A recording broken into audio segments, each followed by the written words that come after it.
दोस्तों LTC cash voucher scheme, एक सरकारी कर्मचारी बिना लीव इनकेसमेंट के भी इस तरीके से उठा पाएगा इस सुविधा का लाभ, वित्त मंत्रालय ने जारी किया लेटेस्ट ऑफिस मेमोरेंडम। जी हाँ दोस्तों, एक बड़ी महत्वपूर्ण जानकारी। और जैसे कि यहाँ पे देख सकते हैं, ये ministry of finance department of expenditure के द्वारा 25 नवंबर 2020 को केंद्र सरकार के सभी मिनिस्ट्रीज और डिपार्टमेंट्स को जारी किया गया एक ऑफिस मेमोरेंडम है। और ये ऑफिस मेमोरेंडम पर जारी किया गया है केंद्र सरकार के कर्मचारियों को बड़ी महत्वपूर्ण राहत देने के संबंध में, और कुछ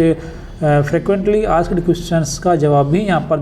दिया गया है वित्त मंत्रालय के द्वारा कि किस तरीके से सरकारी कर्मचारी बिना लीव इनकेसमेंट के भी एलटीसी कैश वाउचर स्कीम का लाभ ले सकता है। और आपको एग्जाम्पल के द्वारा भी इस वीडियो में आगे बताया जाएगा, तो वीडियो को लास्ट तक जरूर देखें, जानकारी आपको पसंद आएगी। वीडियो को लाइक और शेयर करना ना भूलें। और इससे पहले भी वित्त मंत्रालय के द्वारा FAQ नंबर 1 और 2 जारी किए गए थे, जिनके बारे में चैनल पर पहले से ही वीडियो डाला हुआ है, आप उन्हें भी देख सकते हैं। और इसके अलावा भी अब सरकारी कर्मचारी में कुछ ऐसे क्वेश्चन थे जिनको कि जानना बेहद ज़रूरी है, उन्हीं का जवाब यहाँ पर वित्त मंत्रालय के द्वारा इस ऑफिस मेमोरेंडम में दिया गया है। तो आइए देख लेते हैं यहाँ पर कि कौन कौन से प्रश्न यहाँ पर सरकारी कर्मचारियों के हैं, और उसके बाद में बिना लीव इनकेसमेंट के सरकारी कर्मचारी को किस तरीके से एलटीसी कैश वाउचर स्कीम का लाभ दिया जाएगा,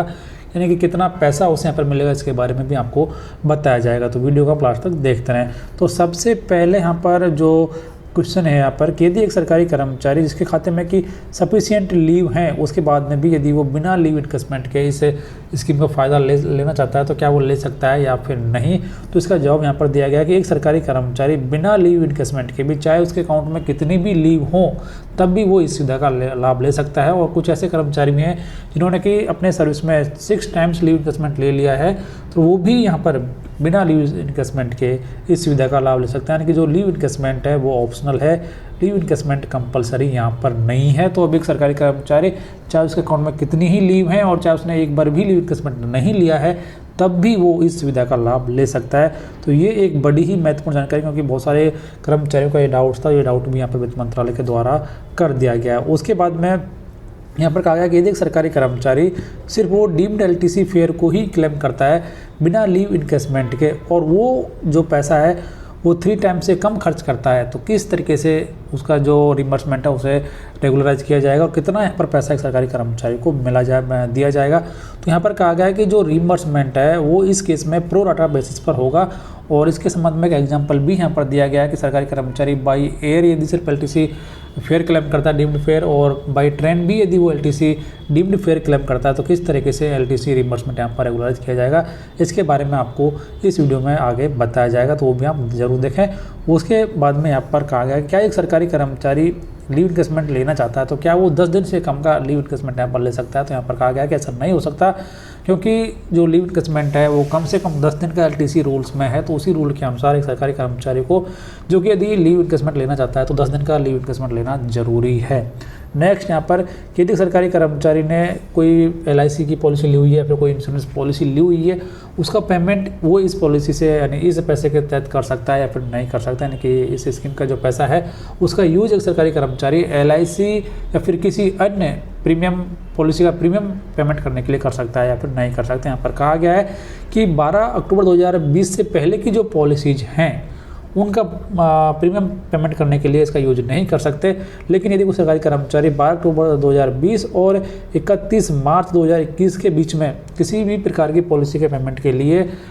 इस पैसे का यूज करता है, तो उसको रिइंबर्समेंट यहाँ पर किया जाएगा। यानी कि सरकारी कर्मचारी किसी प्रकार के प्रीमियम पेमेंट के लिए भी इस पैसे का उपयोग वो कर सकता है, बशर्ते उसने 12% GST का भुगतान किया हुआ हो। उसके बाद में यदि एक सरकारी कर्मचारी जो कि नई कार यहाँ पर खरीदता है, तो क्या उसे उस कार के जो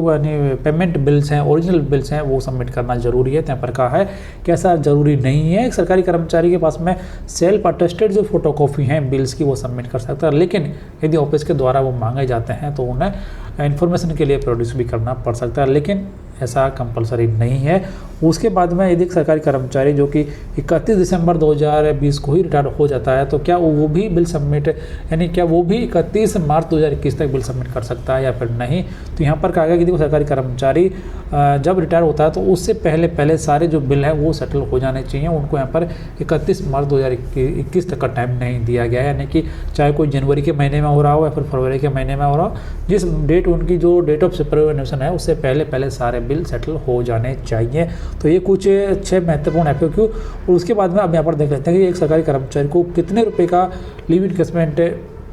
और जो LTC कैश वाउचर का पैसा है वो दिया जाएगा प्रोराटा बेसिस पर। यदि सरकारी कर्मचारी बिना लीव इन्वेस्टमेंट के LTC डीम्ड फेयर क्लेम करता है, यानी कि इस सुविधा का लाभ लेना चाहता है उस कंडीशन में, तो सबसे पहले यहाँ पर कहा गया है कि एग्जाम्पल 1 विदाउट लीव इन्वेस्टमेंट, और यहाँ पर ये रहेगा एयर ट्रेवल के बारे में, और नेक्स्ट एग्जाम्पल यहाँ पर रहेगा ट्रेन ट्रेवल के बारे में, यानी कि ट्रेन का जो फेयर है उसके बारे में। तो यहाँ पर कहा गया कि एक जो सरकारी कर्मचारी से 4 एलिजिबल फैमिली मेम्बर्स हैं जो कि इकोनॉमिक क्लास में जर्नी करते हैं बाय एयर, तो यहाँ पर उनका जो फेयर वैल्यू रहेगा वो रहेगा 80,000 रुपये। उसके बाद में उस सरकारी कर्मचारी को इस बेनिफिट लेने के लिए लगभग 2,40,000 रुपये का खर्चा करना पड़ेगा, और क्योंकि यहाँ पर जो डीम्ड एयर फेयर है उसका 3 टाइम्स 2,40,000 बनता है। तो यहाँ पर कैश बेनिफिट एक सरकारी कर्मचारी को मिलता है amount spent into deemed LTC fare, जो कि रहेगा आपका 80,000 इस केस में, और amount to be spent for full cash benefit, यानी कि ये फॉर्मूला यहाँ पर दे दिया गया है। तो इस केस में यहाँ पर कहा गया है कि यदि एक सरकारी कर्मचारी है जो कि 2,40,000 या फिर उससे ज़्यादा यदि वो खर्चा करता है, तो ही will be allowed cash amount of ₹80,000। However if the employee spent less than 2,40,000 से 1,80,000, then he may be allowed cash amount in a same proportion as illustrated above, which comes out ₹60,000। यानी कि यदि कोई सरकारी कर्मचारी सिर्फ बिना लीव इन्वेस्टमेंट के सिर्फ वो डीम्ड फेयर क्लेम करना चाहता है, और वो सरकारी कर्मचारी ने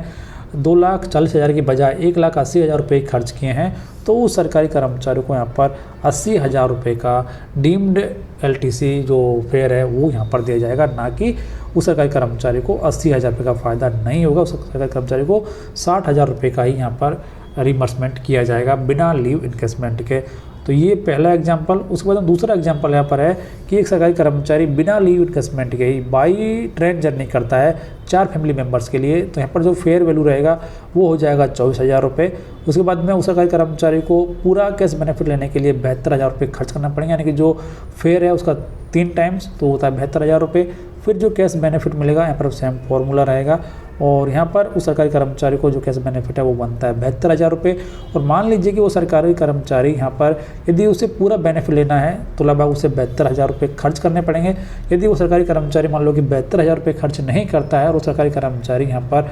48,000 रुपये ही खर्च करता है, यानी कि 48,000 रुपये ही यदि वो खर्च कर पाता है, तो उस सरकारी कर्मचारी को यहाँ पर 72,000 रुपये की जगह पर सिर्फ मिलेंगे 16,000 रुपये का लीव डीम्ड LTC फेयर, वो इतना पैसा यहाँ पर मिलेगा। तो इसका फॉर्मूला भी यहाँ पर दिया गया है, यानी कि 48,000 इंटू 24,000 डिवाइड बाई टोटल जो अमाउंट है, यानी कि amount to be spend for full cash benefit, तो ये होता है 72,000 रुपये, और इसका यहाँ पर आता है 16,000 रुपये। तो इस तरीके से यदि कोई सरकारी कर्मचारी बिना लीव इन्वेस्टमेंट के इस कैश वाउचर स्कीम का फ़ायदा लेना चाहता है, तो इस तरीके से यानी इतना पैसा उसे मिलेगा। तो ज़्यादा फ़ायदा यहाँ पर होता है यदि सरकारी कर्मचारी जो कि बाई एयर ट्रेवल के लिए एलिजिबल है और वो बिना लीव इन्वेस्टमेंट के LTC कैश वाउचर स्कीम का फ़ायदा लेता है, तो उसे ज़्यादा पैसा यहाँ पर मिलेगा। बाई ट्रेवल जो ट्रेन जर्नी करते हैं उन्हें यहाँ पर कम फ़ायदा मिलेगा।